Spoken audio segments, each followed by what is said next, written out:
ಈ ವಿಡಿಯೋನ ನಿಮ್ಮ ಸ್ನೇಹಿತ ಯಾರಾದರೂ ತುಂಬಾ ಅಜಾಗೃತೆಯಿಂದ ಬೈಕನ್ನು ಓಡಿಸ್ತಾ ಇದ್ರೆ, ಗಾಡಿಯನ್ನು ಓಡಿಸ್ತಾ ಇದ್ರೆ ಅವ್ರಿಗೆ ಈ ವಿಡಿಯೋ ಶೇರ್ ಮಾಡಿ. ಇದನ್ನ ಕಷ್ಟಪಟ್ಟಿದ್ದಾನೆ, ನಮ್ಗೆ ಏನು ಇದು ಮಾಡಕ್ ಆಗಿಲ್ಲ, ಅವನಿಗೆ ಕಷ್ಟಪಟ್ಟು ಬೆಳೆಸಿದ್ವಿ, ಇನ್ನೇನ್ ಚೆನ್ನಾಗಿರ್ಬೇಕು ಅನ್ನೋ ಮೂಮೆಂಟ್ ಅಲ್ಲಿ ಈ ತರ ಆಗೋಗಿತ್ತು. ಆತ್ಮಕ್ಕಾದ್ರೂ ಶಾಂತಿ ಸಿಗ್ಲಿ ಅನ್ನೋದೇ ನಾವು.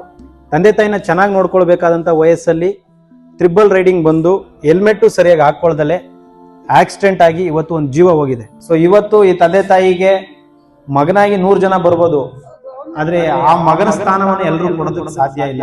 ನೀನೇ ಮಗುವಾಗಿ ಬಾ, ಮತ್ತೊಮ್ಮೆ ಬಾ, ನೀನೇ ನಮಗಾಗಿ ಬೆಳಕಾಗುವ, ಗೆಲುವಾಗಿ ಬಾ, ನೆರಳಾಗುವ, ನೀನೇ ನಮ್ಮೆಲ್ಲರ ನಗುವಾಗುವ.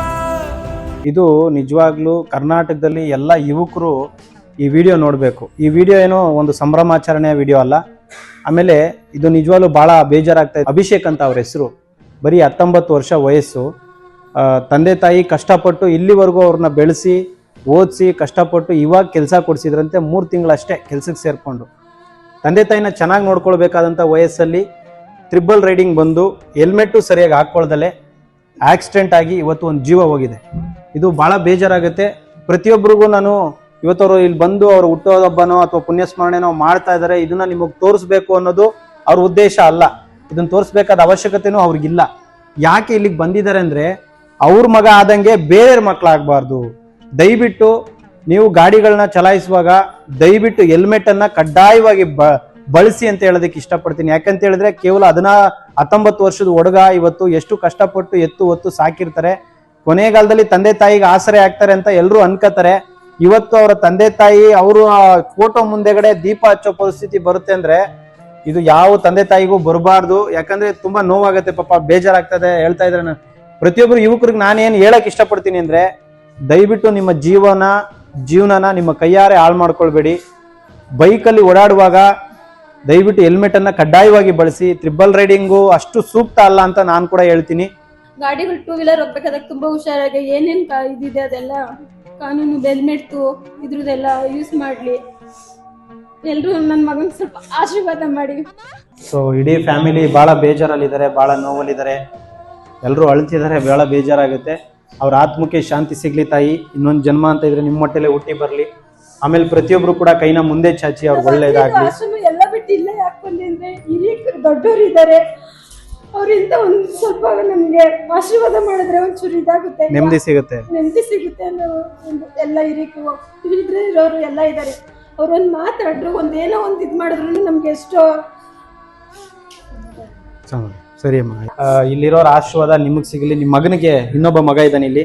ಸೊ ದಯವಿಟ್ಟು ಜೋರಾಗಿ ಒಂದ್ಸತಿ ಅವ್ರಿಗೆ ಕ್ಲಾಪ್ಸ್ ಮಾಡಿ, ಒಳ್ಳೇದಾಗ್ಲಿ. ಇಲ್ಲಿರ್ತಕ್ಕಂಥ ಎಲ್ಲರ ಆಶೀರ್ವಾದ ಸಿಗಲಿ. ಅಭಿಷೇಕ್ ಅವರ ಹೆಸರಲ್ಲಿ ಇಲ್ಲಿಗೆ ಪ್ರಸಾದದ ವ್ಯವಸ್ಥೆಯನ್ನು ಮಾಡಿಕೊಟ್ಟಿದ್ದಕ್ಕೆ ತುಂಬ ಹೃದಯದ ಧನ್ಯವಾದಗಳು ನಿಮಗೆ. ತಾಯಿಯ ಕಣ್ಣೀರಿಂದ ಅವ್ರ ಮನಸ್ಸು ಬದಲಾದ್ರೆ ನಾವು ತುಂಬಾ ಖುಷಿ ಪಡ್ತೀವಿ. ನೀವು ಅಷ್ಟೇ, ನೀವು ಹೆಲ್ಮೆಟ್ ಹಾಕಿ ನೆಕ್ಸ್ಟ್ ಬೈಕ್ ಒಳ್ಳೆ ಓಡಿಸಕ್ ಬರುತ್ತಾ? ಹೆಂಗ್ ಓಡಿಸ್ತೀರಾ? ರೂಲ್ಸ್ ಫಾಲೋ ಮಾಡ್ತೀರಾ? ಏನೇನ್ ರೂಲ್ಸ್ ಫಾಲೋ ಮಾಡ್ತೀರಾ? ಹಾ, ಹೆಲ್ಮೆಟ್ ಹಾಕೋದು, ಹಾ,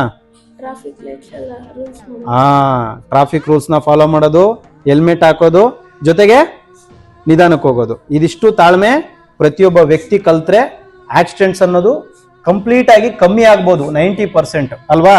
ಸೊ ಒಳ್ಳೇದಾಗ್ಲಿ ನಿಮ್ಮೆಲ್ರಿಗೂ. ಧನ್ಯವಾದ, ನಮಸ್ಕಾರ.